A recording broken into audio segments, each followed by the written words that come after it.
Hello everyone, I am doctor Rajni. Mr and Mrs तूतू मैम के सेकेंड एपिसोड पे बात करते हैं। बात शुरू करते हैं। जब लड़की ने शादी करके नए घर पे आना होता है तो उसके साथ क्या होता है।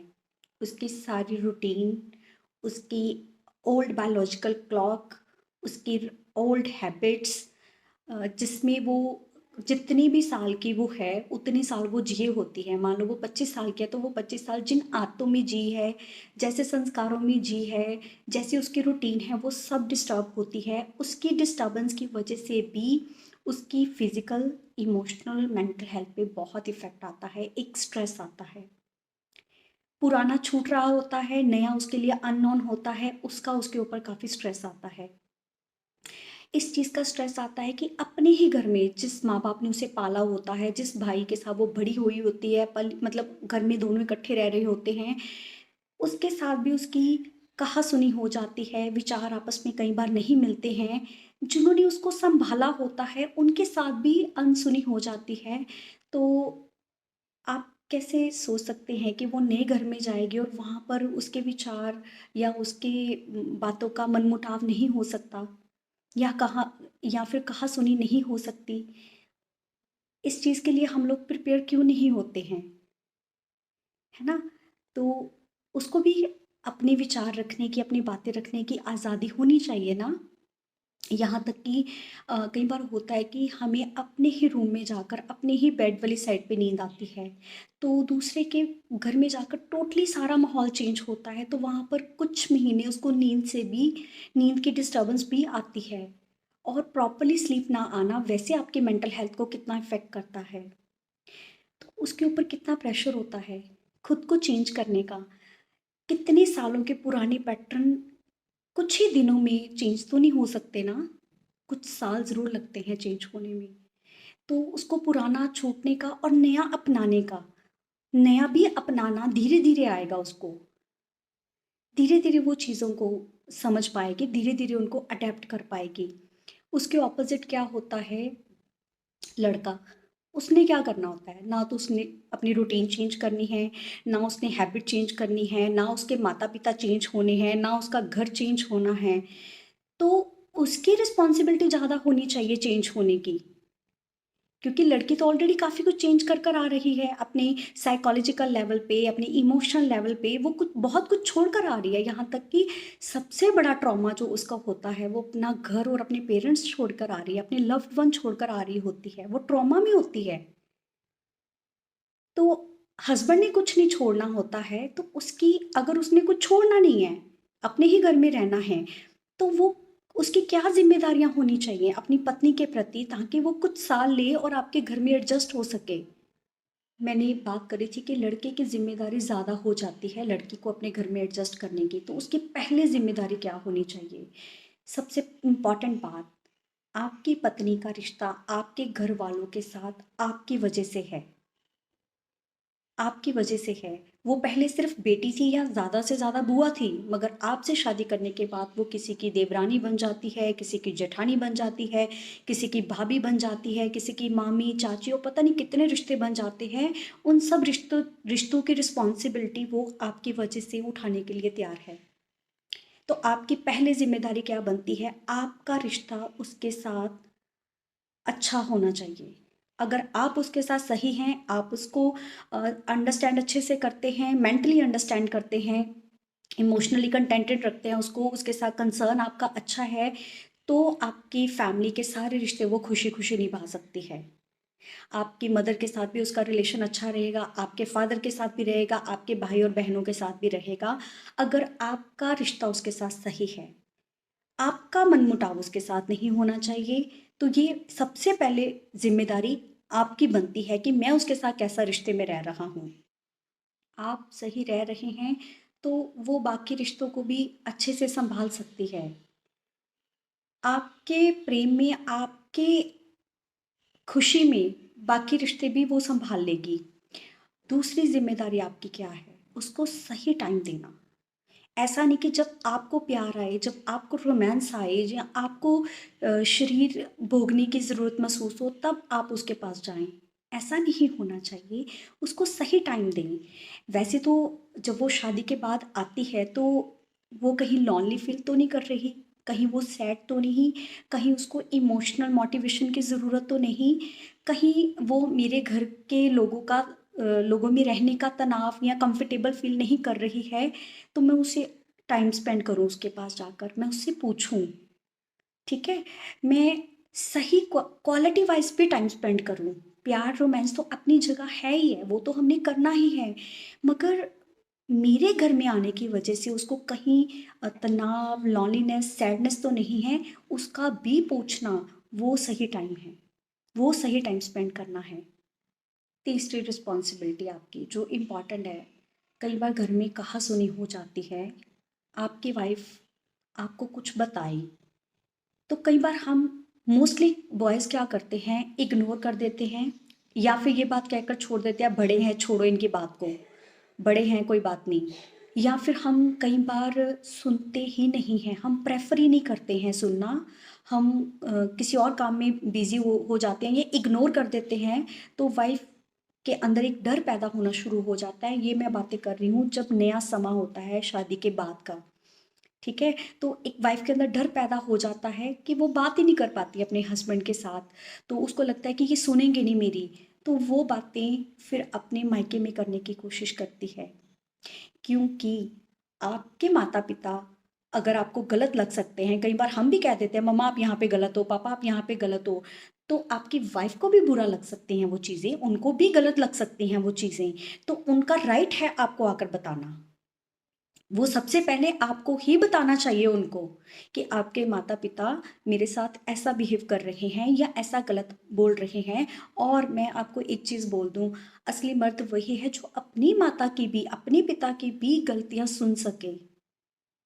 उनको हाइड मत करें, अगर आप हाइड करेंगे तो लाइफ लॉन्ग टाइम के लिए खराब हो जाएगी। आपकी वाइफ़ अच्छे से एडजस्ट हो सके तो इसकी ज़िम्मेदारी आपकी ही बनती है कि आप ही अपने माता-पिता को थोड़ा चेंज होने के लिए बोलें। ठीक है? तो आप अपनी वाइफ़ को सुनें, समझें, फिर समझाएँ।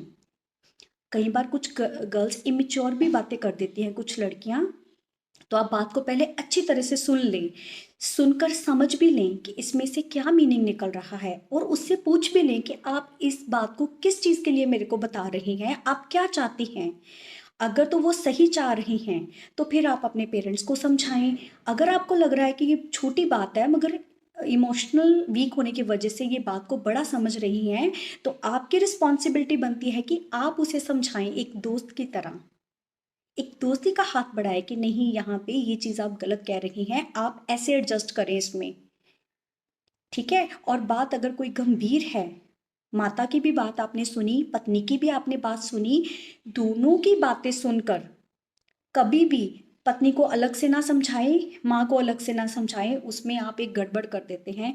पत्नी कभी सैटिस्फाइड नहीं होती है कि इसने मेरे फ़ेवर में बात की होगी, माँ भी कभी सैटिस्फाइड नहीं होती है कि पत्नी मतलब इसने बेटे ने मेरे फ़ेवर में बात की होगी। तो घर में एक महाभारत बनना शुरू हो जाता है, धीरे-धीरे मन में एक ज़हर बनना शुरू हो जाता है।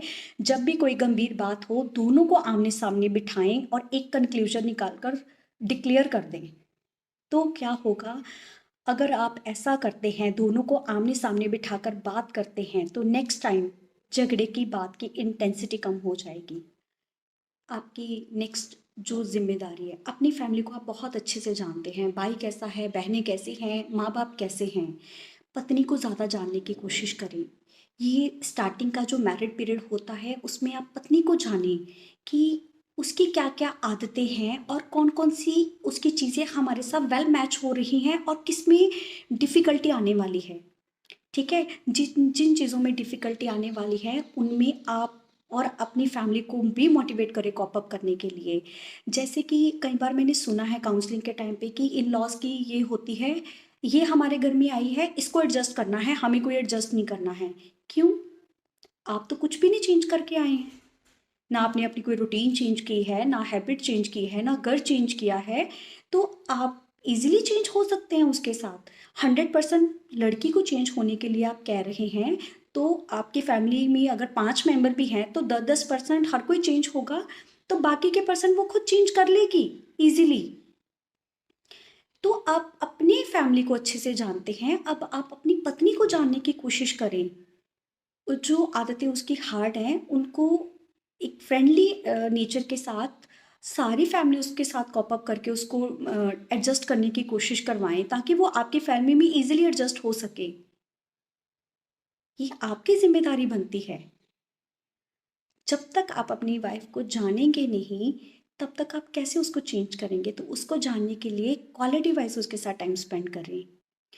आपकी लास्ट ज़िम्मेदारी, जब आप शादी करके आते हैं, तो आप और आपकी पत्नी एक ही हैं।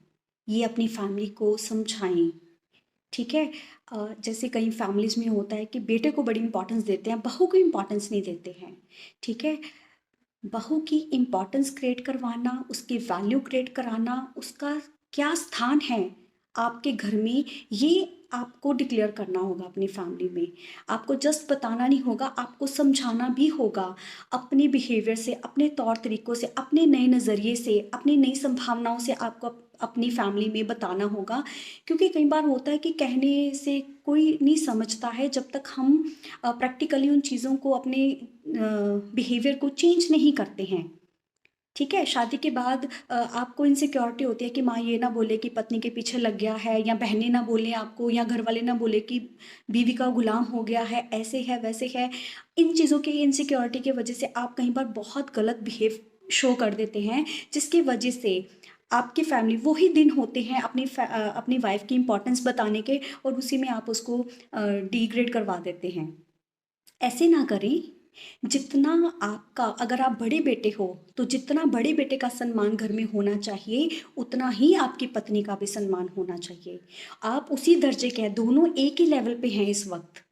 पति और पत्नी में कोई फ़र्क नहीं है। आपसे ज़्यादा ज़िम्मेदारियाँ वो सँभालती है, आपके माता-पिता को भी सँभालती है, आपके घर को भी सँभालती है, यहाँ तक कि आजकल गर्ल्स तो फाइनेंशियली भी आपको सपोर्ट कर रही हैं। तो आपकी ज़िम्मेदारी बनती है कि जितना मैं इम्पोर्टेंट हूँ आप सबके लिए, उतनी ही ये इम्पोर्टेंट हैं।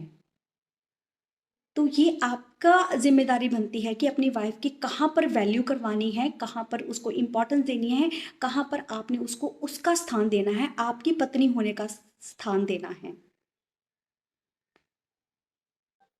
मैं आपको एक बात बोल दूँ, जो पति बहुत कम समय में अपनी पत्नी को सही दर्जा अपने घर में दिला पाता है, पत्नी का, बहू का, जब आप उसको अच्छे से मान लेते हो कि ये पत्नी है, इसका स्थान ये है, आप उसको इम्पोर्टेंस देते हैं। और इम्पोर्टेंस किसको पसंद नहीं आती?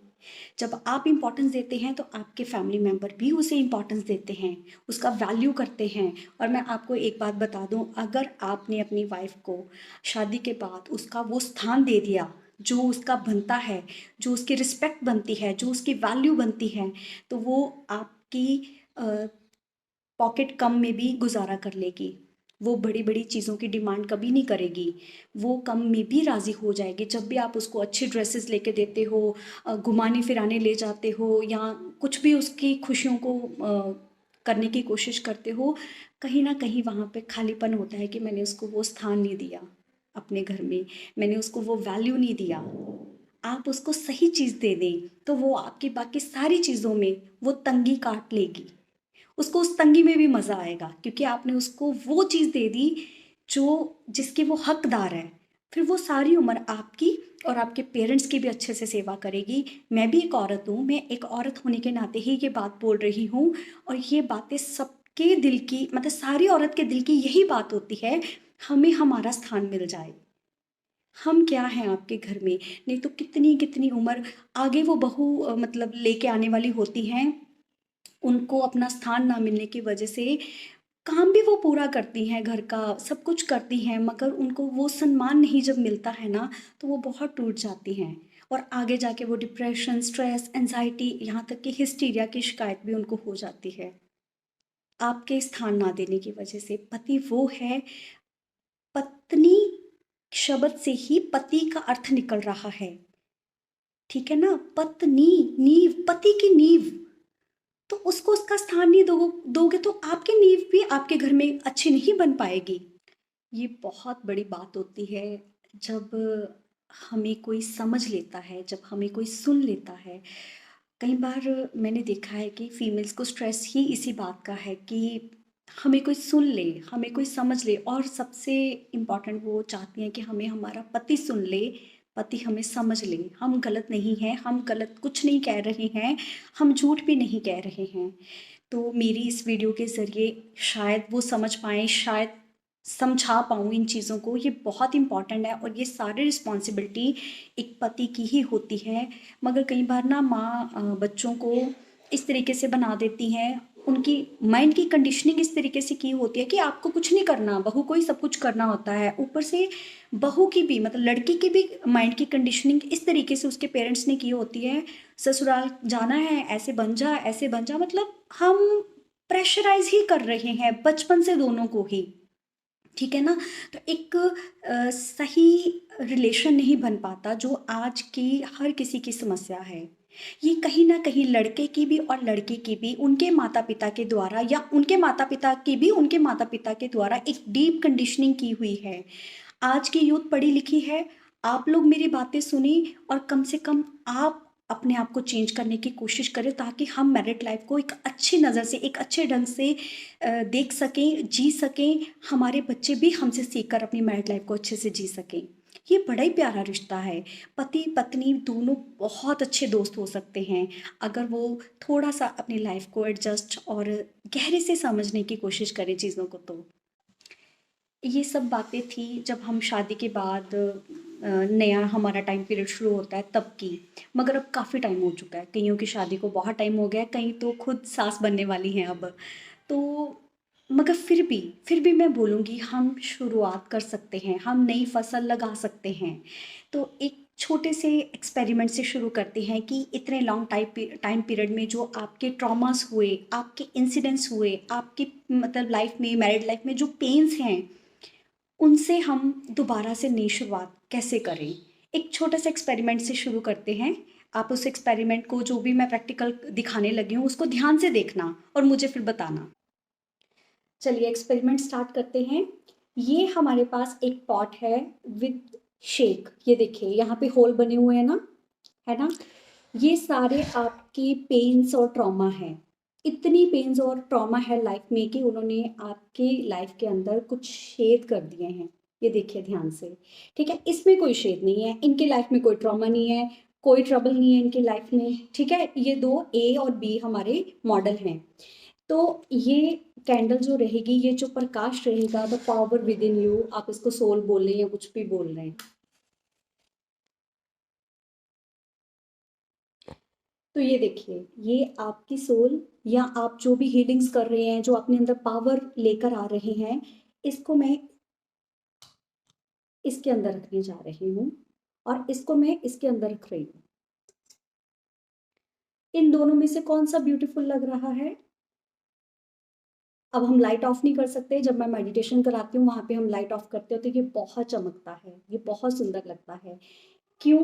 क्योंकि इसके अंदर शेक है, पेन है, ट्रॉमा है, इंसिडेंट्स हैं इसके। अगर ये ना हो, शेक ना हो, तो इसका प्रकाश कहाँ से बाहर आ सकता है? आपकी मैरिड लाइफ में भी ऐसा ही है। सतिंदर सरताज का सॉन्ग है, जिन्ना करके है दिलों विच दर्द हुंदा, ओही दिलों नूं सब तो प्यारियां ने। ये उन्होंने क्यों बात कही? आपको पता है, जहाँ जहाँ पर आपके पेन है, ट्रॉमास हैं, पेनफुल इंसिडेंट्स है आपके लाइफ के, वहीं वहीं से तो आपका प्रकाश बाहर आने वाला है, आपका प्रेम बहने वाला है। आपका, आप जो भी हीलिंग से सीखेंगे, जो भी अपने पास्ट को लेट गो करेंगे, अपनी फॉरगिवनेस से अपने कर्मास को बैलेंस करेंगे, वहीं से तो आपकी आत्मा का प्रकाश आपके रिश्तों में, आपके घर में बहना शुरू होगा। तो ये ट्रॉमा बहुत ज़रूरी है लाइफ में, बहुत ज़रूरी हैं। जो हो गए हैं, अ, आपको पता है, जितना आपका दर्द भरा पास्ट रहा था ना, उससे कई गुना अच्छा आप अपना प्रेज़ेंट कर सकते हैं। बड़ा प्रेममय और शांतिपूर्वक आपका प्रेज़ेंट हो सकता है। यूनिवर्स हर चीज़ को बैलेंस करता है। वो माता का एक भजन है ना, जिसमें उन्होंने बोला हुआ है, जिसने जितना दर्द सहा है, चैन भी उतना पाया है। वो सही तरीके से शांति आपके भीतर उतर सके, उसके लिए regular catharsis, forgiveness and chord cutting and आपने एक चीज़ और, मिरर वॉक, ये करते रहना है और अपने रिश्तों को दोबारा से अच्छा करें और अपनी ज़िम्मेदारियों को दोनों समझें, लड़का भी समझे, लड़की भी समझे। आप 10th क्लास की स्टूडेंट नहीं हैं, जो हर बात अपनी मम्मा को, अपने घरवालों को बताती हैं। पति का सम्मान करें, कुछ बातें अपने ही घर तक रखें, अपने भीतर ही रखें। तब तक आपने बता लिया जब तक आपको हल नहीं पता थे। अब आपको सारे हल पता है। ऐसे हल तो माँ-बाप भी नहीं देते हैं, मैं आपको सच में बोलूँ। क्योंकि मेरी एक क्लाइंट बोलती थी कि मैम मम्मा को भी क्या फ़ोन करूँ? मम्मा बार-बार ये कहते हैं सैक्रिफ़ाई करो बेटा, वहीं पे एडजस्ट करो बेटा। तो कहते आपके जैसा हल तो वो भी नहीं दे रहे हैं ना मुझे, तो मुझे उनसे बात ही नहीं करनी है। ये होती है समझदारी। आप भी अपने घर की बातें, आपका अपना संसार है, अपना घर है, अपनी प्रॉब्लम को खुद सॉल्व करें और आगे बढ़ें। हस्बैंड की रिस्पॉन्सिबिलिटीज़ तो हैं, मैं नहीं कहती उसकी रिस्पॉन्सिबिलिटी नहीं है, उनको भी नहीं पता था, उनकी भी डीप कंडीशनिंग की होती है उनके पेरेंट्स ने। मगर आप भी अपनी रिस्पॉन्सिबिलिटीज़ को समझें, अपनी बातों को खुद सॉल्व करें, दूसरों को मत बताएं, ताकि घर में झगड़ा ना हो, अपमान ना हो आपके पति का। मैंने कल कॉर्ड कटिंग की वीडियो में भी बोला था कि आपका रिश्ता भी शिव और पार्वती जैसा है। जब इतनी महान आत्माएं, उनको भी अपनी मैरिड लाइफ में इतनी ट्रबल्स आई थी, तो हम क्यों घबरा रहे हैं? शिव जी इतने महान थे, उन्होंने कितने पेशेंस रखे थे अपने रिलेशनशिप में। पार्वती ने कितना प्रेम और ज़रूरत पड़ने पर कालिका भी रूप लिया था अपने घर संसार को बचाने के लिए। तो आप भी दुर्गा से कम नहीं हैं, आपके अंदर भी वो शक्ति है। आप सिर्फ उसका सही इस्तेमाल नहीं कर रही हैं। जब आप पूरी ऊर्जा उसका सही डायरेक्शन में इस्तेमाल करेंगे उस ऊर्जा का, तो आपको रिज़ल्ट भी बहुत अच्छे आएँगे। ये एपिसोड मैंने जस्ट आप लोगों को समझाने के लिए कि क्या-क्या किस-किस की ज़िम्मेदारियाँ हैं, वो बनाया था। इसमें कोई ख़ास आपका मेडिटेशन और हीलिंग नहीं रहेगा, मगर मेरी इन बातों को गहराई से बैठकर सोचना, समझना और इस पर विचार करना। Thank you.